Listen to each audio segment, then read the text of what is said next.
You from a pivotal part of the city, man, and where it's a Mm-hmm. lot of real legendary gangsters over there. Yeah. I'm talking about Off dudes that top. they go talk about 100 years from now. Hell yeah. You know, did you ever have any interactions with Monster Kody? Man, I love the big homie, man. My first reaction was me standing up, being a real gangster, being a man and not being turned down. You know what I'm saying? He didn't like the weakness.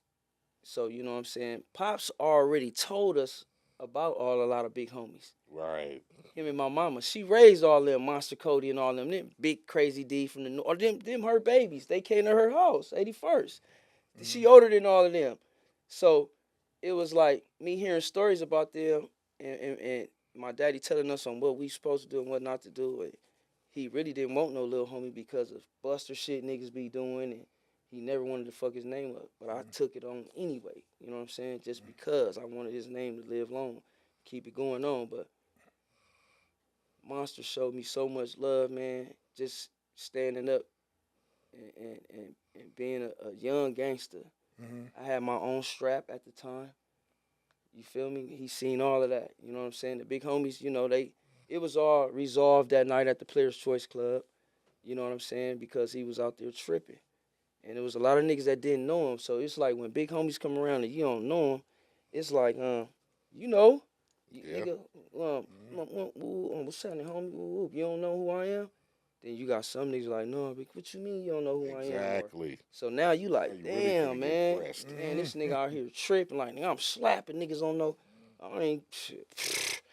Shit. You feel me? I ain't going home to my daddy saying I got slapped by somebody and I'm repping your name and you told me not to. And this the reason why you don't want to if some coward shit happen.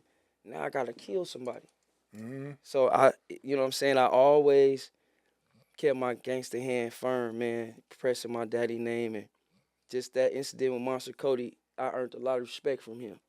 He loved the SODIs, man. Me, baby SODI, my sister. My mama, that's her baby. She raised him. So, and then when we did get older to know about him and hang around him, he taught us that we was family. You know what I'm saying? So now what my mama was and pops was telling us, now we hearing it from them. You know what I'm saying? Nigga, we family. We don't get into it with each other, homie. Woo, woo. These are the people that we love, and woo, woo. These are the suckers that we go against. Yeah, You know what I'm exactly. saying? I mean, he had a lot of niggas that hated him or whatever for what he did or for whatever he do, but they never came to him and said that shit. Or they never pressed or said nothing to him on Gangsta, my nigga. And he done pressed his lines so many times in the set and did whatever he wanted to do over there. You feel me?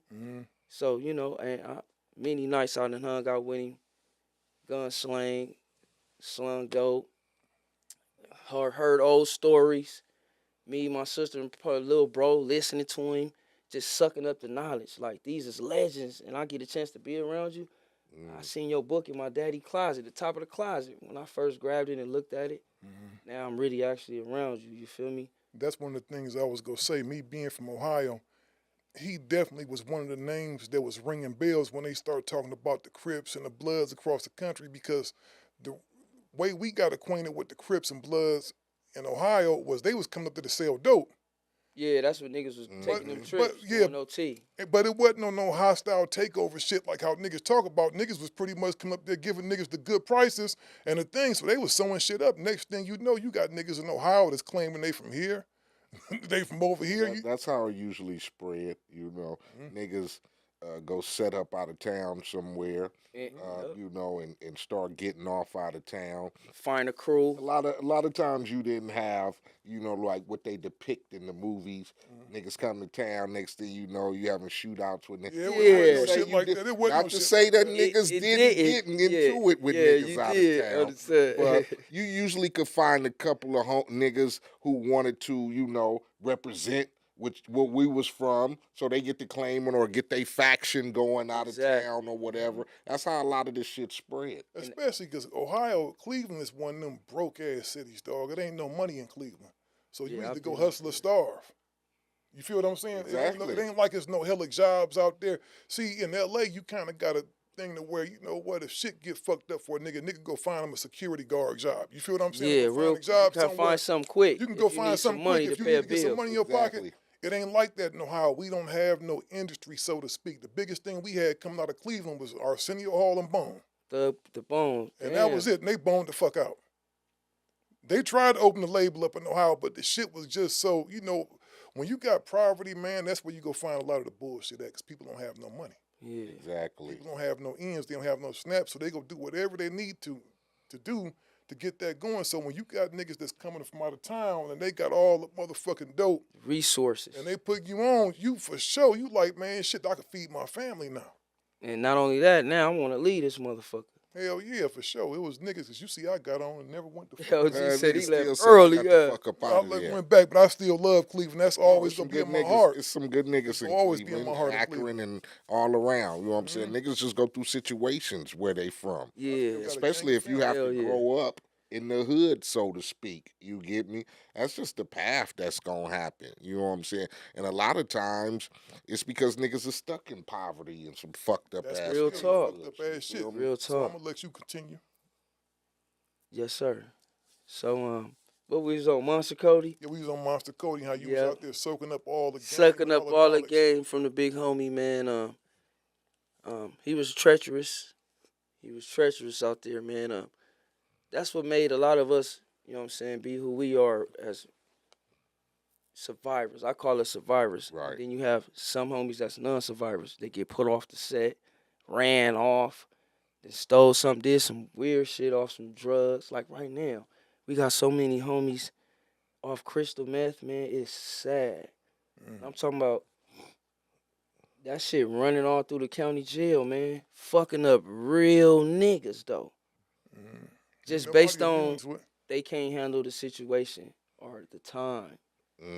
So they need a high. And from this last time when I went to prison, I was in the county jail. I seen it. I seen it, homie.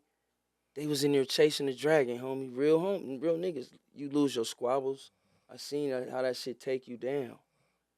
Crystal meth, homie. That's the last place you want to be. And off crystal meth. Yeah, man. You get your ass beat in there, though. You don't never because know that when it's was- finna jump off. But You get shit, me? now niggas doing that shit freely up in there. They sneaking it. They sneaking it, man. You know what I'm saying? And you back in the days, you would just see the essays and them doing that shit. It was like, I don't know. I said we DP niggas just for doing powder. If you was in the set doing powder, nigga, or if you shermed out in front of us, you a liability, homie. Right. That's a DP. Go home and get shermed out. Go sit in your garage and get wet. Don't come to the set and get wet to where now we got to carry you away from this shit. We was just talking about You know what I'm that saying? You shit shermed out, niggas come through busting. Niggas will do that wet. Like Yeah, it we was wasn't talking a about damn that with the thing. homie, with Big Lurch. Yeah, a gang of homies was on that wet. Yeah. I just didn't understand it. You know, for a nigga who was representing the neighborhood, and like you said, niggas got to be on point at all times. I just didn't understand. After weed, niggas was already getting fucked up off of cheap ass liquor and 40 ounces and shit, and then you want to go do some That sherm or PCP. some shit. A lot like of G's got killed back in the day sitting in cars in alleys. Nodded off. Wet. Nodded off like a motherfucker. Wet, homie. Didn't see it coming. Wet. And I knew a few niggas walking up and down normally wet. My homies wet, homie. To where you be like, damn, man, this what that shit do to you? How you standing on the corner with nobody there. You just stuck standing there. Like, damn, that's slipping. You a liability. Now, if you get killed with the name you got, your big homie could be somebody. You could have a name, one of them names that they gonna get points off of. Now, if you out here doing dumb shit and you slipping, doing drugs, you a liability. You get killed. Now we gotta go put in work.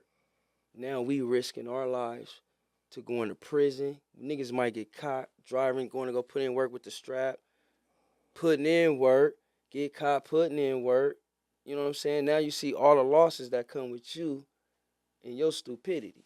We losing more good homies now because you get shot out here off drugs, slipping, want to walk up and down the streets like it's a game.